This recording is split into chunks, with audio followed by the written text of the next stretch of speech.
विकास और रोजगार के लिए लघु और मध्यम उद्योग, जिसे एमएसएमई भी कहते हैं, इसका भी महत्वपूर्ण योगदान है। इस बात को ध्यान में रखते हुए सरकार ने इस क्षेत्र के लिए कुछ निर्णय लिए हैं जो रोजगार बढ़ाने में सहायक होंगे। सरकार ने तय किया है कि छोटे कारोबारियों के लिए क्रेडिट गारंटी 1 करोड़ रुपए से बढ़ाकर 2 करोड़ रुपया करेगी।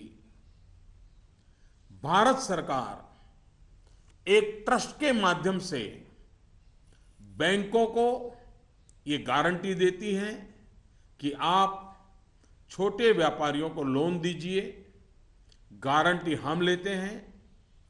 अब तक यह नियम था कि 1 करोड़ रुपए तक के लोन को कवर किया जाता था। अब 2 करोड़ रुपए तक का लोन क्रेडिट गारंटी से कवर होगा। एनबीएफसी यानी कि नॉन बैंकिंग फाइनेंशियल कंपनी से दिया गया लोन भी इसमें कवर होगा। सरकार के इस फैसले से छोटे दुकानदार, छोटे उद्योगों को ज्यादा कर्ज मिलेगा। गारंटी का खर्च केंद्र सरकार द्वारा वहन करने के कारण इन पर ब्याज दर भी कम होगी। सरकार ने बैंकों को ये भी कहा है कि छोटे उद्योगों के लिए कैश क्रेडिट लिमिट को 20% से बढ़ाकर 25% करें। इसके अलावा डिजिटल माध्यम से हुए ट्रांजैक्शन पर वर्किंग कैपिटल लोन 20% से बढ़ाकर 30% तक करने को कहा गया है। नवंबर में इस सेक्टर से जुड़े बहुत से लोगों ने कैश डिपॉजिट किया है।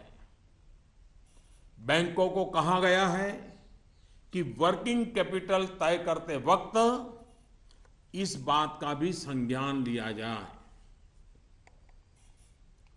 कुछ दिन पहले ही सरकार ने छोटे कारोबारियों को टैक्स में बहुत बड़ी राहत देने का भी निश्चय किया था। जो कारोबारी साल में 2 करोड़ रुपए तक का व्यापार करते हैं, उनके टैक्स की गणना 8% आय को मानकर की जाती थी। अब ऐसे व्यापारी के डिजिटल लेन देन पर टैक्स की गणना 6% आय मानकर के की जाएगी। इस तरह उनका टैक्स काफी कम हो जाएगा। दोस्तों, मुद्रा योजना की सफलता निश्चित तौर पर बहुत ही उत्साहवर्धक रही है। पिछले साल करीब करीब 3.5 करोड़ लोगों ने इसका फायदा उठाया है। दलित, आदिवासी, पिछड़ों एवं महिलाओं को प्राथमिकता देते हुए सरकार का इसे अब डबल करने का इरादा है।